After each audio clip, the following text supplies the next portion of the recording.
Capítulo 63. Exatamente como eu suspeitava, a manhã estava silenciosa, sem tempestade nem vento, e eu tinha certeza de que o comissário havia, de alguma forma, feito um acordo com um desconhecido deus do clima. Sem dúvida era um deus que pagaria um alto preço em algum momento pela barganha que fizera. Eu havia me revirado na cama a noite toda e não sabia ao certo se até mesmo tinha dormido.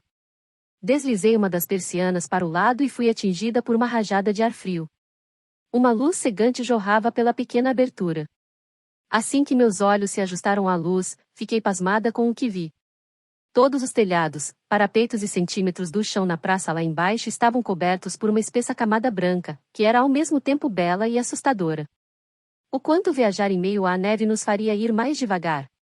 Seguiu-se um bater à minha porta, e quando abri, vi uma bandeja de queijo e pão no chão e ouvi os passos de quem quer que a tivesse colocado ali saindo apressado, aparentemente por medo de estar em qualquer lugar que fosse nas vizinhanças do comissário. Comi todos os pedaços da comida e então comecei a me vestir, colocando minha calça e minha camisa, conforme as instruções de Raf. Além de ser mais adequada para cavalgar do que um vestido, minha calça era bem mais quente. Minha camisa ainda tinha uma aba solta de onde o comissário havia rasgado. Amaciei o tecido em cima de meu braço e usei a bainha de ombro de Walter para mantê-lo no lugar. Ouvi cedo as agitações da cidade lá fora. Diga suas memórias sagradas no terraço de Blackstone, logo depois do primeiro sino. O terraço ficava próximo destes aposentos, podendo ser visto das janelas do tamanho de um punho cerrado da minha câmara. Julguei pelo sol que o primeiro sino haveria de tocar dentro de 1 hora ou menos. A essa altura, o conselho estaria entretido em conversas que eu presumia que não estivessem sendo fáceis, a julgar pelas faces de alguns dos governadores na noite passada. Será que eles estavam hesitantes com a plenitude nos silos do comissário enquanto seus próprios cidadãos sofriam com barrigas roncantes? Súditos descontentes poderiam levar a mais desafios e vidas mais curtas. Parecia que a promessa de minhas visões era uma forma de amainar os fogos da discórdia. A Ciarra, enviada pelos deuses, seria uma vitória iminente, o que haveria de encher as barrigas daqueles nas províncias mais afastadas por um tempinho. Coloquei o colete de pele dos Meurazi, cujos pedaços foram costurados juntos com sacrifício, e meu estômago ficou apertado. Eles não eram todos meus inimigos. A palavra bárbaro não estava mais em meus lábios, exceto para descrever os poucos selvagens, e parecia que pelo menos um lorde de Morriga estava dentre esses poucos. Eu havia começado a pegar a faca de sob o colchão, onde eu a havia escondido, quando ouvi o barulho da porta. Deixei cair o colchão e girei. Era o comissário. Fitei-o, tentando rapidamente recompor a expressão no meu rosto para uma de indiferença. Você não tem reuniões do conselho esta manhã? Ele escrutinizou-me, demorando-se para me responder. Por que está usando suas roupas de montaria? Elas são mais quentes, cher comissário. Com a neve no terraço, achei que elas fossem uma opção melhor para dizer minhas memórias sagradas matinais. Não haverá mais qualquer apresentação sua a não ser que eu esteja com você. Ele inclinou a cabeça para o lado, zombando de mim como se eu fosse uma mula idiota. Acho que devo estar lá para ajudar você a se lembrar exatamente do que deve dizer. Vou me lembrar, falei, em um tom austero. Nós ali ficamos, ambos ouvindo os cânticos fracos do nome Geselia. Você não falará com ele sem que eu esteja ao seu lado, ele repetiu. Eu vi isso em seus olhos. Ouvi isso em seu tom. Tudo se tratava do poder, e ele não poderia abrir mão nem mesmo do menor punhado que inadvertidamente tivesse sido passado para mim. Os apanhados de clãs pela cidade que se reuniam na praça haviam aumentado e chamavam por mim, não por ele, e isso era algo que ele não havia previsto, embora tivesse orquestrado. Em comparação com os vastos números na cidade e com seu exército descomunal, esses números eram pequenos, mas ele ainda queria controlar todos eles até o último e ter certeza de a quem eram leais. Eles estão me chamando, comissário, falei, em um tom gentil, na esperança de suavizar seu semblante. Eles podem esperar. É melhor aumentar o fervor deles antes do casamento. Eu tenho uma tarefa mais importante para você. Que tarefa é mais importante do que aumentar o fervor deles com visões de plenitude? Ele olhou para mim com ares de suspeita. Fortificar os governadores que vão voltar para casa, para suas províncias, dentro de 1 semana. Há algum problema com os governadores? Perguntei a ele. Ele apanhou o vestido vermelho que eu deveria usar para o casamento de cima do baú e jogou em cima da cama. Vista isso. Estarei de volta para levá-la até a sessão do conselho hoje mais tarde. Com o meu sinal, você dará aos governadores o próprio espetáculo particular em que você, convenientemente, fará seus cílios tremerem e vomitará palavras de vitória. As palavras certas dessa vez. Mas o vestido é para o nosso casamento esta noite. Vista-o, ele ordenou. Seria um desperdício guardar este vestido para umas poucas horas estúpidas. Eu esperava suprimir rapidamente a crescente agitação dele de modo que ele fosse embora. Conforme desejar, cher comisar. É o dia do nosso casamento, no fim das contas, e desejo agradá-lo. Estarei vestida na hora em que você voltar. Apanhei o vestido da cama e esperei que ele saísse. Agora, meu bichinho de estimação. Levarei comigo suas roupas de montaria. Você não vai precisar delas, e sei como o nervosismo do casamento pode tornar algumas noivas impulsivas, especialmente você. Ele ficou ali, esperando. Ande logo. Não tenho tempo para sua fingida modéstia. Nem eu. Eu precisava que ele voltasse para a ala do conselho o mais rápido possível. Tirei rapidamente o meu colete, meu cinto e minhas botas, e então me virei para tirar o restante. Eu podia sentir os olhos dele abrindo um buraco em minhas costas, e rapidamente me retorci para dentro de meu vestido. Antes que eu pudesse me virar, ele deslizou as mãos em volta da minha cintura e seus lábios tracejaram o cava no meu ombro.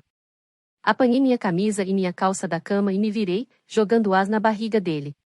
Ele riu. Horas, essa é a princesa que eu conheço e amo. Você nunca amou o que quer que fosse na sua vida, falei. A expressão dele abrandou-se por um breve instante. Como você se engana, ele virou-se para ir embora, mas logo antes de fechar a porta atrás de si acrescentou, estarei de volta dentro de umas poucas horas. Ele ergueu o lábio em repulsa e girou a mão no ar, faça alguma coisa com seus cabelos. Ele fechou a porta, e baguncei meus cabelos em uma confusão de frustração desordenada. E então ouvi um tunk baixo e gutural. Fui correndo até a porta e tentei abrir a tranca.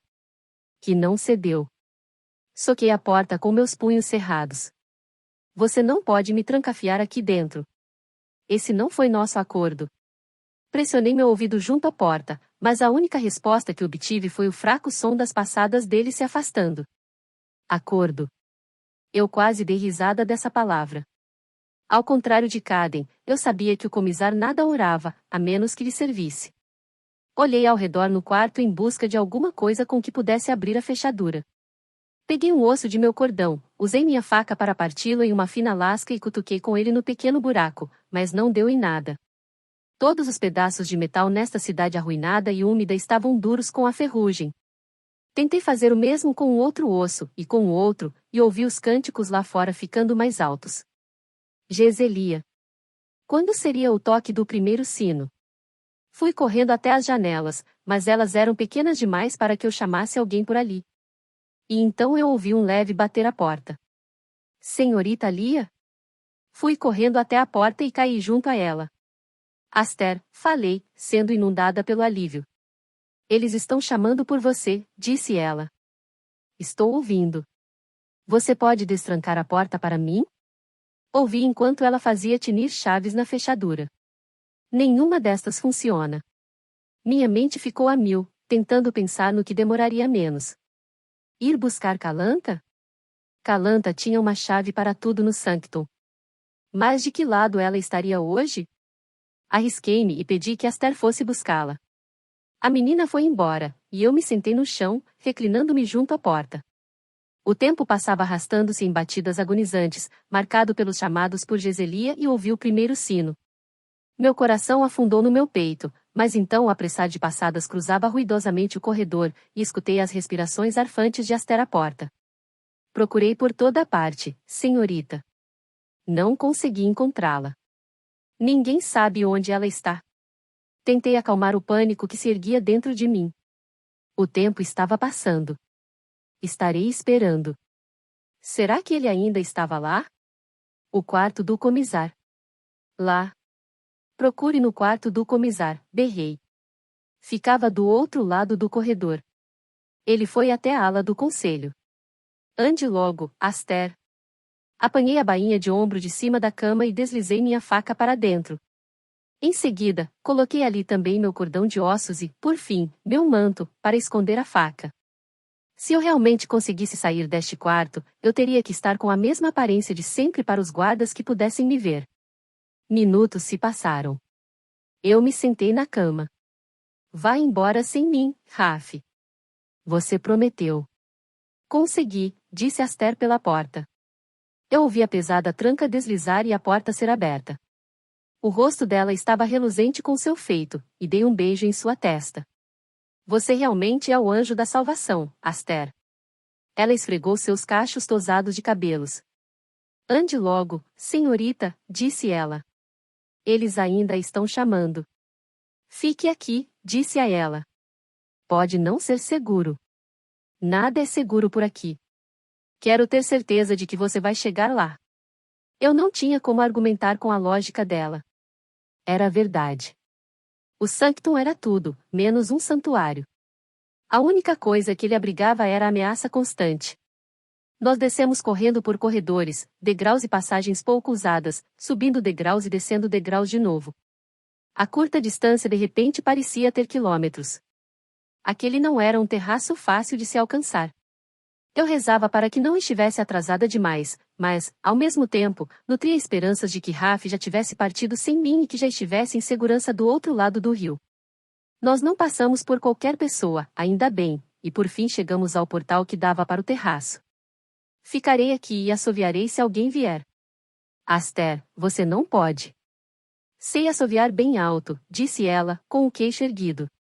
Abracei-a, saberei se alguém estiver vindo. Agora, vá. Volte para Geendra e para o seu papai e fique em segurança por lá. Relutante, ela virou-se, e passei apressada pelo longo portal que dava para o terraço. O terraço estava coberto por uma espessa camada de neve, e fui andando até a parede ao norte, sabendo que já estava atrasada. Não haveria qualquer história nesta manhã, apenas a mais curta das memórias sagradas, para que os guardas na praça de nada suspeitassem, e então...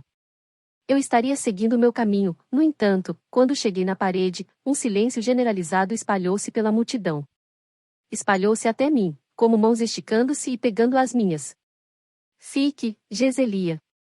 Fique, para uma história. Somente eu tinha posse da última cópia sobrevivente da canção de venda.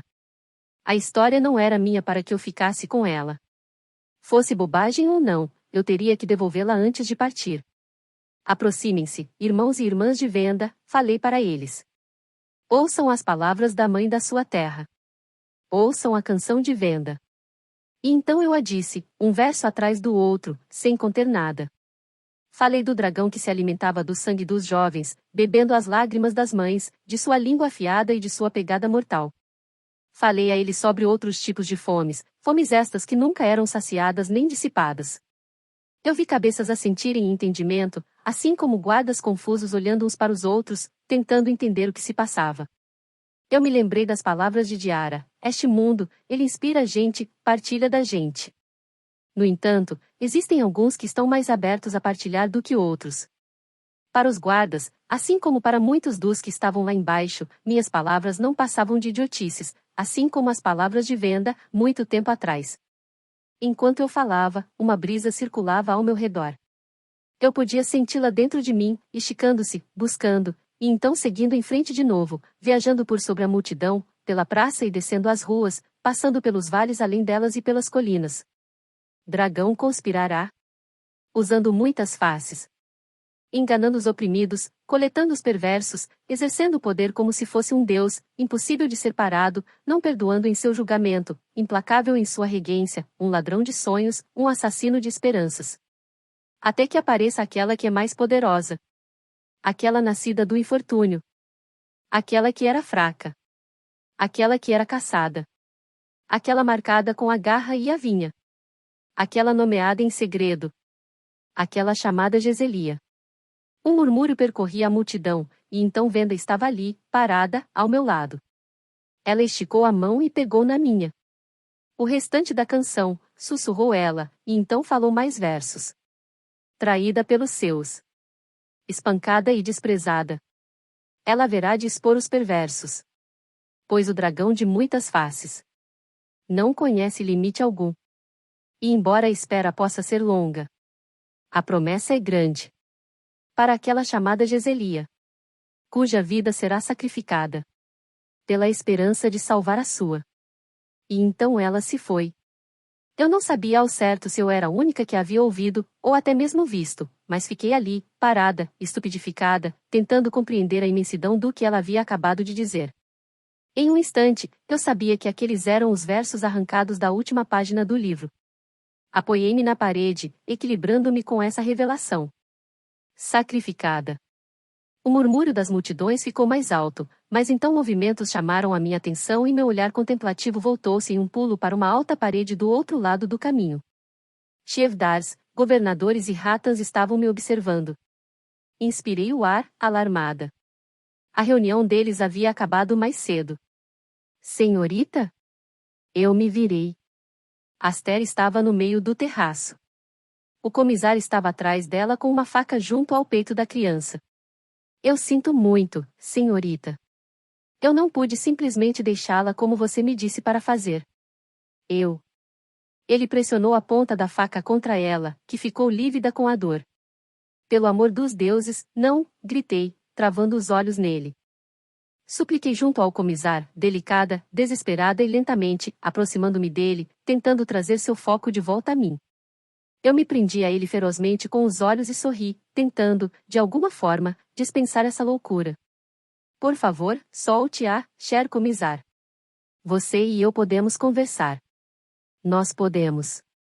Eu avisei a você que sem mim não deveria haver mais qualquer apresentação sua. Então puna a mim. Ela nada tem a ver com isso. Você, minha passarinha? No momento, você é valiosa demais. Ela, por outro lado, ele balançou a cabeça e, antes mesmo que eu pudesse entender o que estava fazendo, ele mergulhou a faca no peito da criança. Gritei e fui correndo em direção a Aster, pegando-a enquanto ela deslizava dos braços dele. Aster. Caí no chão junto a ela, aninhando-a em meu colo.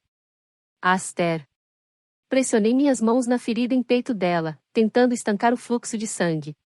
Diga ao meu papai que tentei, senhorita. Diga a ele que não sou uma traidora. Diga a ele que nós. As últimas palavras dela ficaram congeladas em seus lábios, seus olhos cristalinos, brilhantes, mas sua respiração, parada. Puxei-a para junto do meu peito, abraçando-a, como se eu pudesse desafiar a morte. Aster, fique comigo. Fique. Mas ela se fora. Ouvi uma leve risada e ergui o olhar. O comissário limpava sua faca ensanguentada na perna de sua calça e deslizava-a para dentro de sua bainha. Ele agigantava-se diante de mim, com suas botas salpicadas pela neve. Ela teve o que mereceu. Não temos qualquer espaço no sanctum para traidores. Fui lavada pelo torpor. Olhei para ele, incrédula. Ela era só uma criança, falei, em um sussurro. Ele balançou a cabeça, cacarejando. Quantas vezes preciso dizer a você, princesa, que não temos tais luxos? Venda não tem crianças. Com gentileza, deslizei Aster do meu colo para a neve e fiquei em pé. Aproximei-me dele, que olhou nos meus olhos, com a presunção de um vitorioso. Estamos entendidos? Ele me perguntou. Sim, falei. Acho que sim. E, na virada de um segundo, a presunção se fora. Ele arregalou os olhos, pasmado. E agora, falei, venda também não tem comissário. Um ato rápido. Um ato fácil. Puxei minha faca da lateral do corpo dele e mergulhei-a novamente, torcendo-a mais, sentindo a lâmina cortar a carne dele, pronta para mergulhá-la ali repetidas vezes, mas ele foi vários passos cambaleando para trás, finalmente compreendendo o que eu tinha feito. Ele caiu junto à parede perto do portal, com o olhar fixo na mancha vermelha que se espalhava por sua camisa. Agora era ele que não conseguia acreditar. Ele sacou a faca de sua bainha, mas estava fraco demais para dar um passo à frente, e a lâmina deslizou de sua mão. Sua espada permanecia inútil na lateral de seu corpo. Ele voltou a olhar para mim, com descrença, e deslizou para o chão, com o rosto contorcido de dor. Aproximei-me e fiquei em pé acima dele, chutando sua faca para longe. Você estava enganado, comissário. É muito mais fácil matar um homem do que um cavalo. Eu não estou morto ainda, disse ele, entre respirações dificultadas. Você estará morto em breve.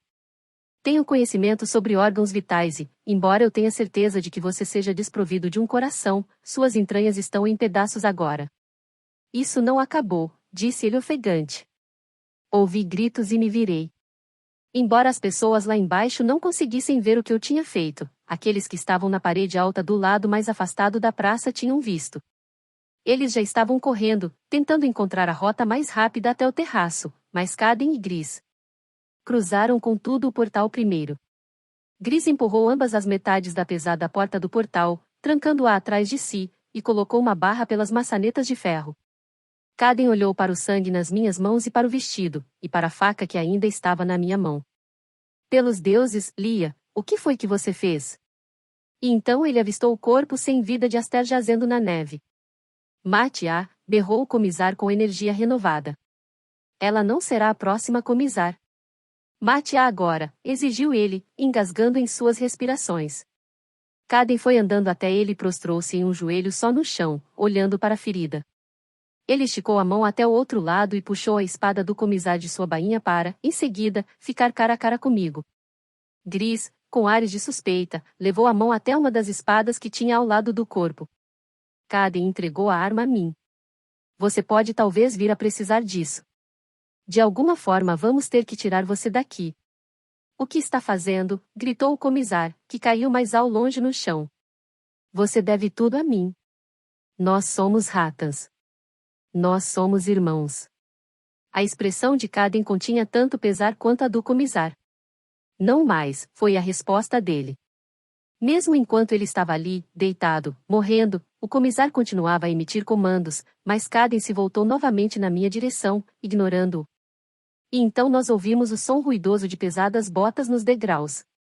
Raf apareceu na entrada da escadaria por onde eu supostamente já deveria ter fugido. Jeb e um outro homem estavam parados atrás dele.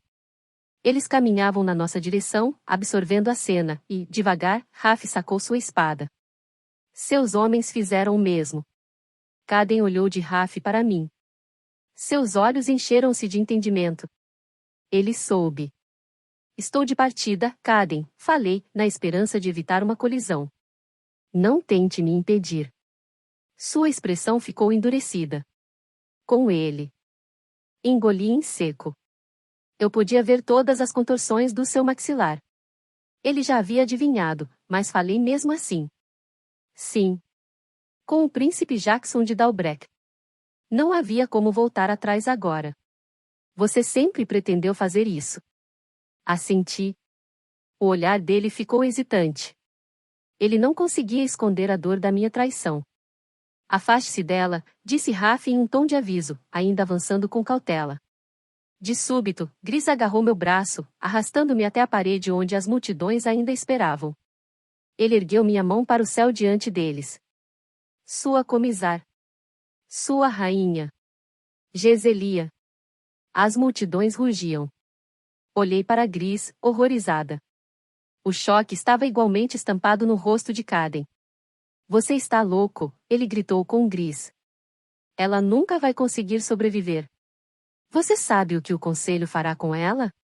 Gris olhou para as multidões, que comemoravam. Isso é maior do que o conselho, foi a resposta dele.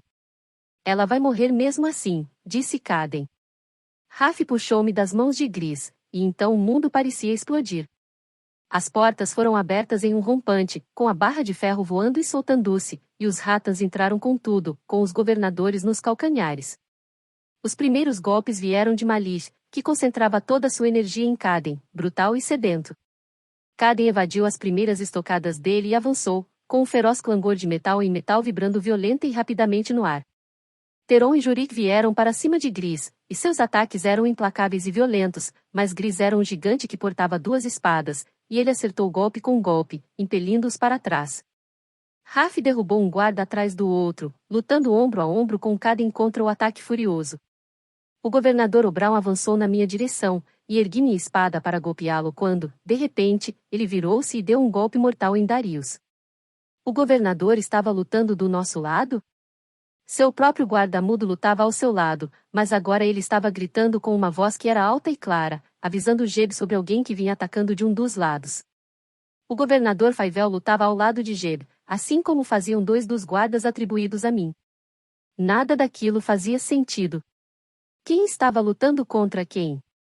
A confusão de gritos e espadas clangorosas era ensurdecedora. Com um único golpe, Raf trouxe abaixo Gurta e Stavik e passou adiante, para atacar mais. Ele era assustador em suas habilidades, uma força que eu nem mesma reconhecia. Os grunhidos de batalha e o nauseante esmagar de ossos enchiam o ar. Eles haviam me cercado. Eu era, claramente, o alvo daqueles que estavam avançando. Minha própria espada era inútil. Tentei forçar minha saída para ajudar, mas Gris me empurrou para trás. A expressão na face de Malige enquanto ele atacava Kaden era selvagem, impelida por mais do que apenas o dever.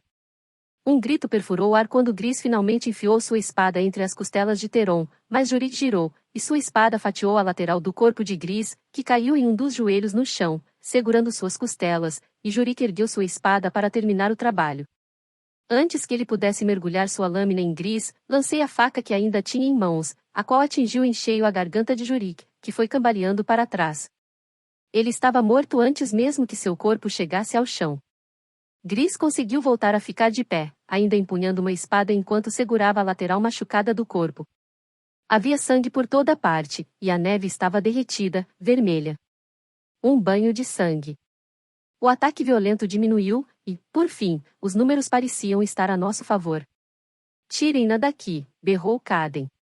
Antes que venham mais deles, berrou Raf para o guarda que não era tão mudo assim, mandando liberar as escadas e ordenou que eu seguisse em frente, para depois desferir um golpe mortal no Shevdad de Etrik, que havia atacado na direção dele, determinado a não me deixar ir embora. Por aqui, menina. O governador Obrão segurou meu braço e me empurrou em direção às escadas. Um outro homem vinha correndo conosco. Ouvi Geb chamá-lo de Tavi, e o guarda mudo, de Orrin. Raf vinha logo atrás, guardando nossas costas. Olhei para trás e vi Kaden, Gris, Faivel e os 2 guardas mantendo aqueles que ali permaneciam no terraço. Que os deuses os ajudassem quando mais deles viessem.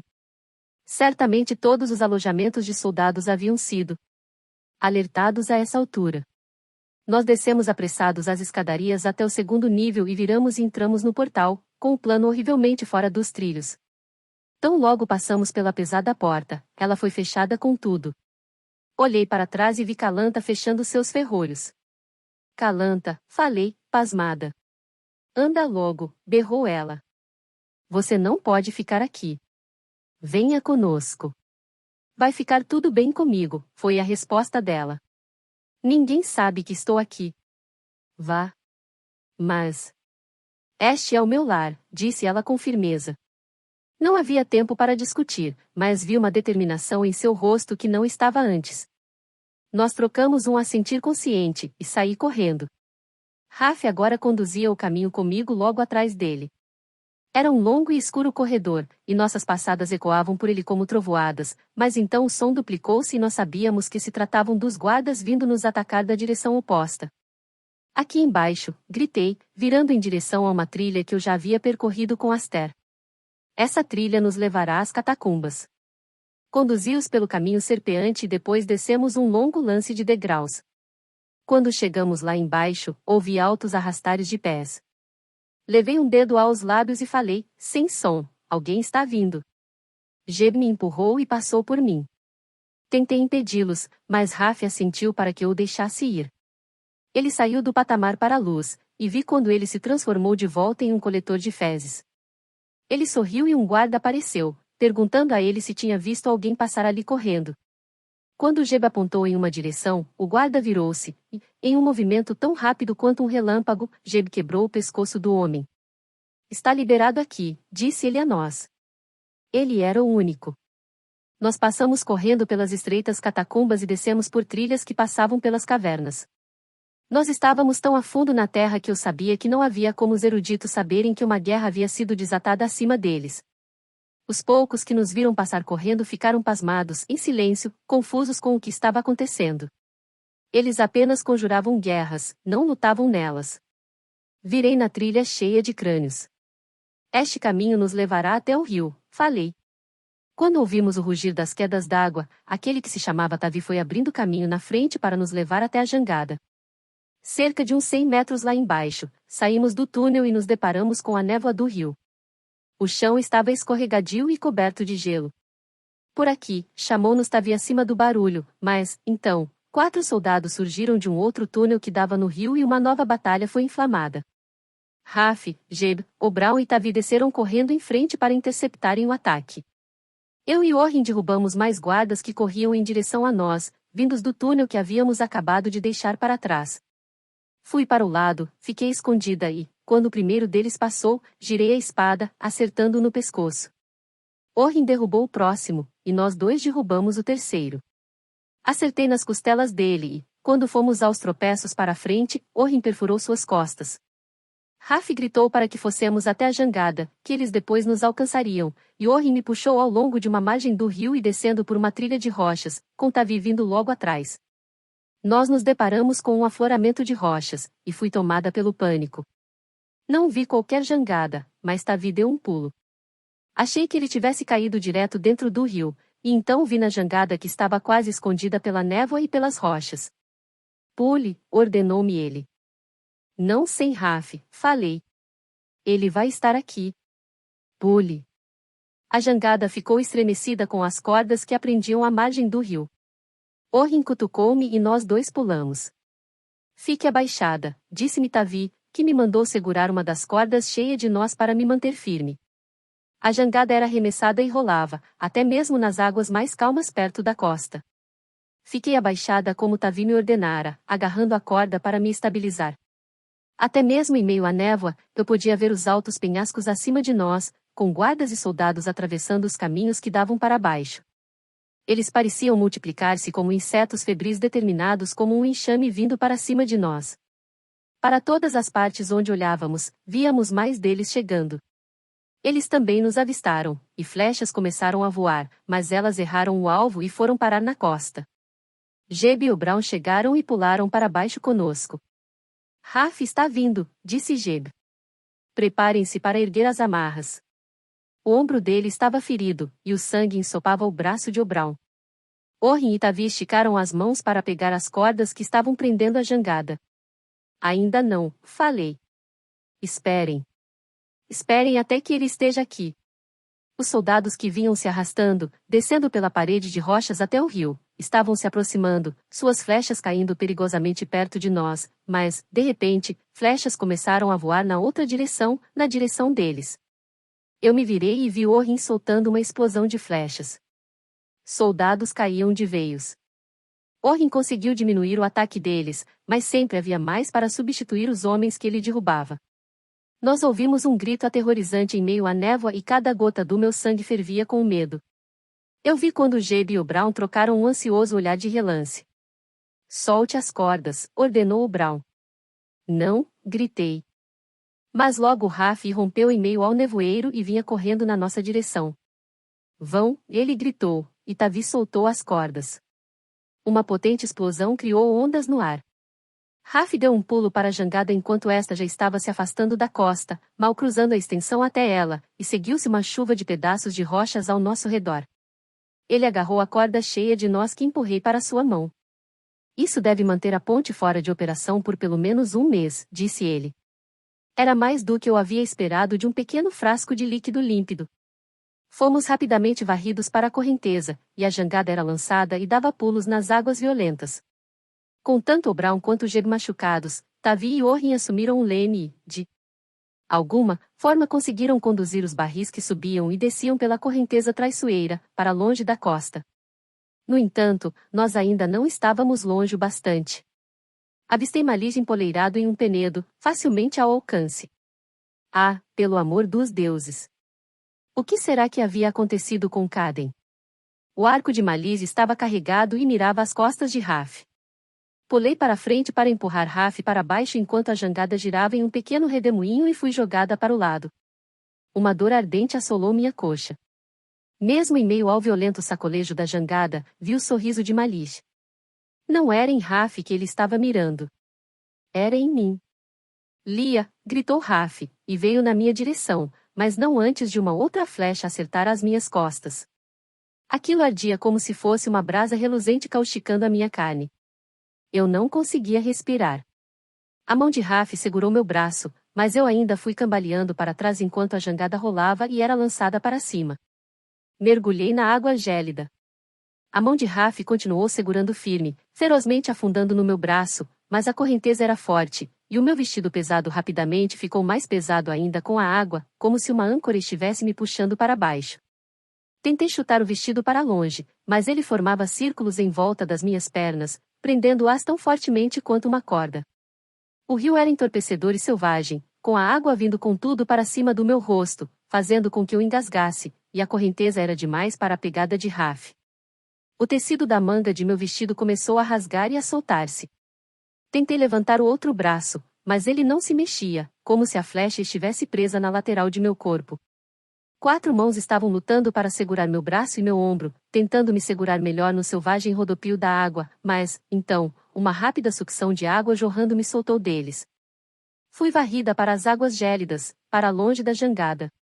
Raf pulou no rio atrás de mim. Nós caímos em meio à correnteza, com ele esticando os braços para mim repetidas vezes, mas sendo puxados para longe tantas vezes também, com a água cobrindo nossas cabeças, os dois arfando, tentando respirar, a jangada em nenhum lugar à vista. Ele conseguiu, por fim, me segurar, com o braço circundando a minha cintura, tentando, freneticamente, rasgar o vestido. Aguente firme, Lia. Eu amo você, gritei, mesmo enquanto me engasgava com a água. Se aquelas fossem as últimas palavras que ele ouviria de mim, queria que fossem estas. E então senti que deslizávamos, caindo, o mundo girando de cabeça para baixo, e o perdi de vista, perdi tudo de vista, com o maldito vestido que o comissário me havia feito colocar, me sugando para baixo como se o próprio comissário estivesse me puxando de sob as águas, ficando com a última palavra, até que, por fim, eu não conseguia mais lutar com seu peso, e meu mundo gélido ficou preto.